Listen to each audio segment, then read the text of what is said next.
మీరు ఎవరి వైపు చూడాలంటే, ఇప్పుడు ఈ లోకంలో ఉన్న భర్త ఆయన దగ్గరికి వెళ్ళాడు. ఇప్పుడు మీకు ఎవరంటే, ఆయన సృజించిన వాడు, ఆయనే మీకు భర్త.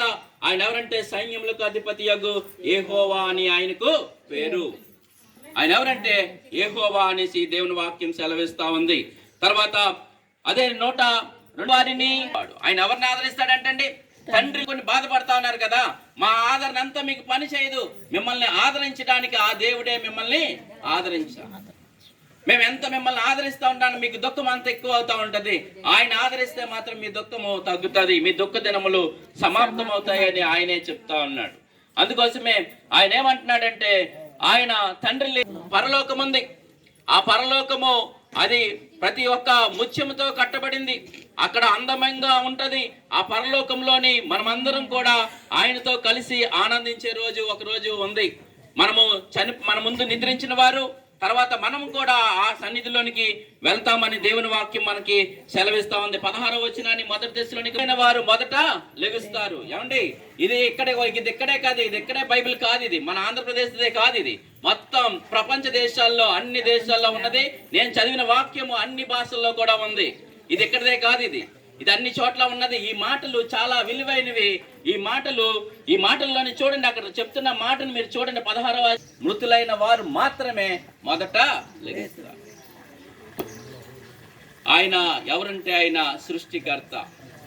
ఆదికాండం 1:1 ఆకాశాన్ని భూమిని సృజించిన దేవుడు, ఆయన సృష్టిని సృజించిన వాడు. ఆయన సృష్టిలో ఉండడు, సృష్టికి బయట ఉంటాడు.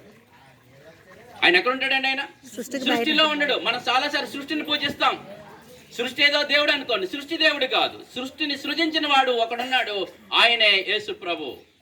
ఇప్పుడు నేను ఒక మాట అడుగుతాను మిమ్మల్ని, ఇప్పుడు ఈ బట్టల్లో ఉంటాడా? ఈ బట్టలు కుట్టిన వ్యక్తి ఈ బట్టల్లో ఉంటాడండి? ఈ బట్టలకి బయట ఉంటాడు. ఈ కుట్టిన మన బట్టలకి బయట ఉంటాడు. అలాగే సృష్టికర్త భూమి ఆకాశాలను సృజించిన దేవుడు, సూర్య నక్షత్రాలను సృజించిన దేవుడు, ఆయన బయట ఉంటాడు కానీ అందులో ఉండడు.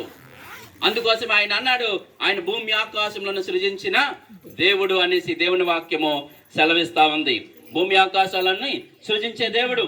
తర్వాత 17వ వచనంలో యేసుక్రీస్తు వారి విశ్వాసుల్ని వారి పాపాల నుండి రక్షించడానికి వచ్చాడు. ఆయన చనిపోయిన దేనికంటే, వారిని ఎవరైతే నమ్మారో వారి పాపాల నుంచి ఆయన విడిపించడానికి మరణించాడు. ఇదంతా కూడా సింహాచలం గారికి బాగా తెలిసే విషయాలు.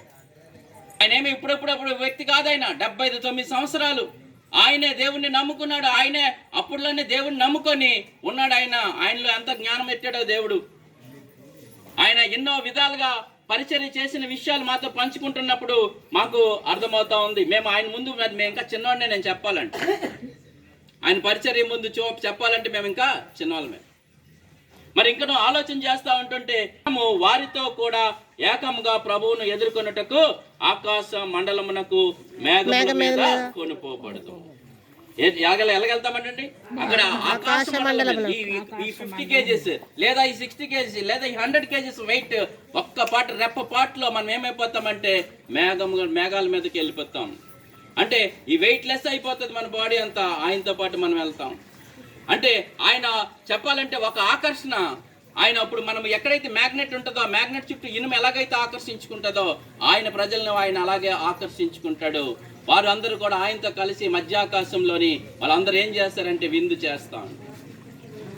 వాళ్ళందరికీ మధ్యాకాశంలో విందు చేసే అవకాశాలు అక్కడ మనకి కనబడుతూ ఉంటాయి. తర్వాత దేవుడు ఆయన ఏం మాట్లాడుతున్నాడంటే, చివరిగా 18వ వచనాన్ని మనం చూసుకుంటే, కాబట్టి మీరు ఈ మాటల చేత ఒకరినొకడు ఆదరించుకొనుడి. మీరు ఎలా ఆదరించుకుంటున్నారు? మనం ఎలాగ ఆదరిస్తున్నాం? మన ముట్టి మాటల చేత అయితే వాళ్ళు ఎవరు ఆదరించబడరండి. వాళ్ళకి కావాల్సింది దేవుని వాక్యము, దేవుని మాట. వాళ్ళ భర్త తిరిగి కలుస్తాడని నువ్వు చెప్పగలిగితే ఆవిడ ఆదరించబడుతుంది. అమ్మ మనకన్నా ముందు నీ భర్త మొదట లెగిస్తాడని చెప్తే ఆవిడ ఆదరించబడుతుంది. మనం చనిపోయిన తర్వాత మళ్ళీ ఆయన కలుస్తామని చెప్తే ఆదరించబడుతుంది. ఈ నిరీక్షణ, ఈ విశ్వాసం ఉన్న వాళ్ళు మాత్రమే ఈ విషయాలు మాట్లాడగలరు, ప్రభువుని గురించి తెలపగలరు. మరి ఈ విషయాలు మనం ఆలోచిస్తూ ఉంటుంటే, క్రీస్తునందు మృతులైన వారు తిరిగి లెగుస్తారు అన్న విషయాన్ని మనం ఇక్కడ ఈ పార్ట్లో మనం నేర్చుకుంటా ఉన్నాం. మరి గౌరు సింహాచలం గారు ఒక రోజున మనమందరం కలిసి ఆయనతో పాటు కలిసే రోజు ఒక రోజు ఉంది. మరి ఈ సమయంలోనైనా సరే మీకు ఏమీ పర్వాలేదు, కానీ మీరు ఇప్పటికీ ఎవరైనా సరే ప్రభువుని అంగీకరించకుండా ఉన్నారేమో, ప్రభు ఈ మాటలను బట్టి మిమ్మల్ని ఏమన్నా ఆయన మీ హృదయాలను కదిలిచ్చాడేమో ఒకసారి ఆలోచన చేసుకోండి. సమయం లేదు, ఎప్పుడు ఉంటామో ఎప్పుడు పోతామో తెలియదు. మనకి ఉండేది ఒకటే, రెండు దారులు, ఒకటి పరలోకం, ఒకటి నరకం. నువ్వు ఈ భూమి మీద ఈ శరీరంతో ఉన్నప్పుడే నువ్వు ఎన్నుకోవాల్సిన విషయం ఉంది. అది నువ్వే జాగ్రత్తగా ఆలోచించి ఎన్నుకోవాలి. యావత్ భూమి మీద ఇక్కడ చూడండి, మీకు అపోస్తుల కార్యాల మీద కాపురం ఉండటకు ఆయన ఒకని నుండి ప్రతి జాతి మనుషులను సృష్టించి వారు ఒకవేళ దేవుని తడువులాడి కనుగొందురేమో అని తనను వెదుకు నిమిత్తం నిర్ణయ కాలమును వారి నివాస స్థలముల యొక్క పొలిమేర్లను ఏర్పరచెను. ఆయన మనలో ఎవ్వనికి దూరముగా ఉండువాడు కాడు. చాలా మంది ఎవరు ఎవరు ఎవరు అనుకుంటా ఉన్నారు. మరి మరి కానీ మరి శ్యామల గారు కానీ ఎన్నో విషయాల్లో వాళ్ళు తడిమి చూసుకొని అసలైన సత్యం ఏదో తెలుసుకొని ఆ సత్యంలో వారు నిలబడి వారు ఉంటా ఉన్నారు. అందుకోసమే ఈ యొక్క వాక్యాన్ని మీకు చూపిస్తున్నాను. యావత్ భూమి మీద కాపురం ఉండి మనుషులను సృష్టించాడు. ఒకే సృష్టి, ఆదాము అవ్వలోంచి మనము వచ్చాము అనే విషయాన్ని చెప్తా ఉన్నాడు. అంతేకాదు దాని తర్వాత చెప్పే మాట ఏంటంటే దేవుణ్ణి తడువులాడి కనుగొందరేమో అని. ఎంతమంది దేవుళ్ళో ఎవరు అని తడువులాడి కనుగొందరేమో అని ఆయన అంటున్నాడు అక్కడ. తనను వెతుకు నిమిత్తము నిర్ణయ కాలం అంటే ఆ యేసుక్రీస్తుని వెతక నిమిత్తము నిర్ణయ కాలం అంటే ఒక కాలాన్ని నిర్ణయించాడు. అది నివాస స్థలముల యొక్క పొలిమేర్లను ఏర్పరిచాడు. ఈయన అంటున్నాడు ఆయన మనలో ఎవ్వనికి దూరముగా ఉండేవాడు కాడు.